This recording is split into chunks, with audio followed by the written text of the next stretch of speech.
Well, good morning, good people. Mark Holmes here, and as always, I want to say thank you all for watching, commenting, subscribing, and being part of the Joe Boo Sports Report. Without you guys, as well as you ladies, you know that this literally does not work. Today, it's about 10 hours from now. The next 10 hours are going to be interesting in the Michael Irvin case because three times, two separate judges have ordered Marriott to turn over the alleged tape of the harassment, and that's all that we've gotten. Turn over the tapes, as well as the accuser's name, as well as contacts of people within the NFL Network and ESPN with the $100 million lawsuit. And thus far, Marriott has been basically stunted in every move that they've made. It will be interesting to see because throughout this whole process, you can see that Marriott has been flailing. Now, let's be clear here. Marriott is a $54 billion company. Their stock shares are about $180 a share.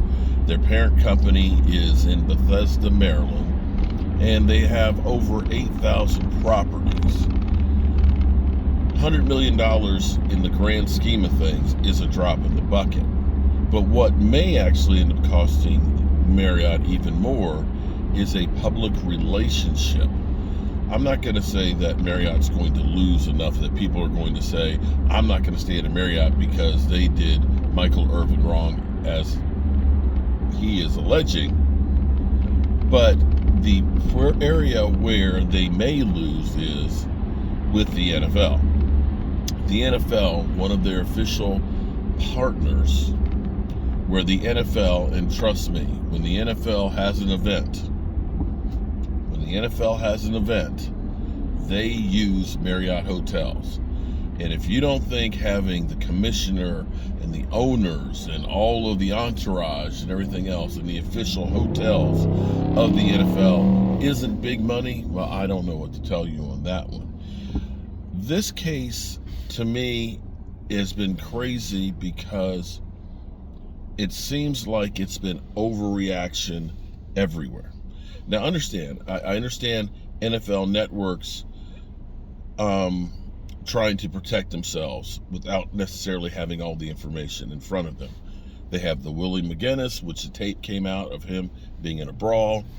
There was the pick magnet, who we won't even go into that, who's in jail now for basically kidnapping women along with him and some of his guys, Darren Sharper.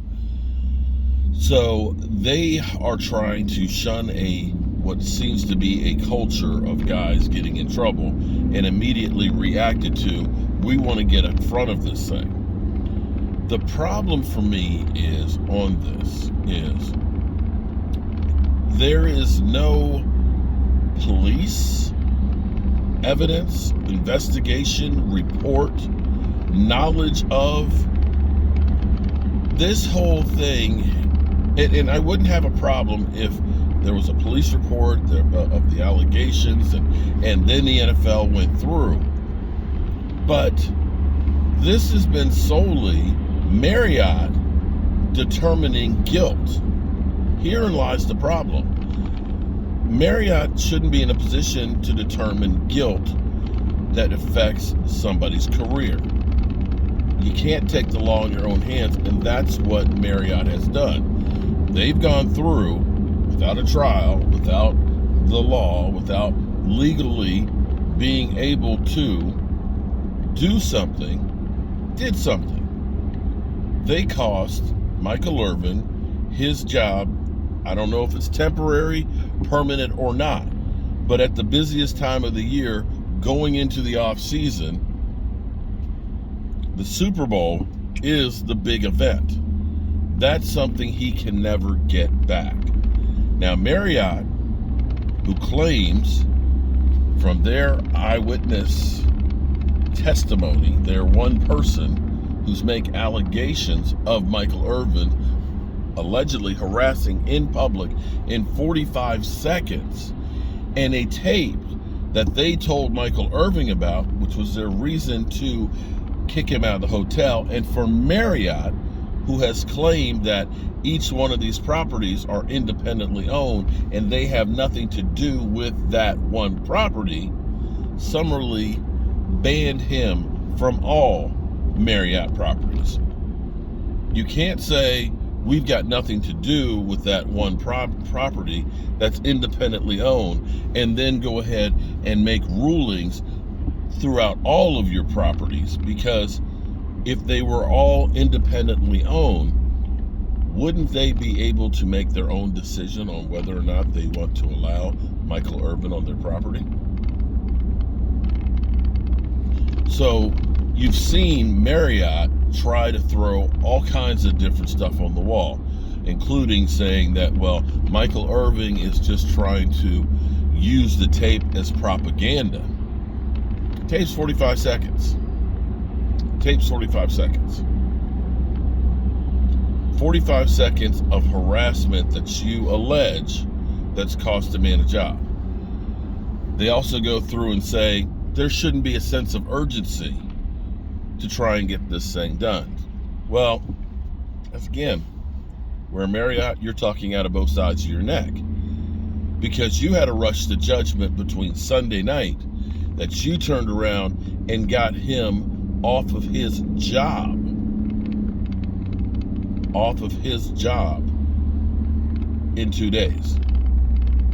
You had a rush to judgment. Why can't Michael Irvin have a rush to get to that same judgment? So we'll see if Marriott actually does turn over the tape today.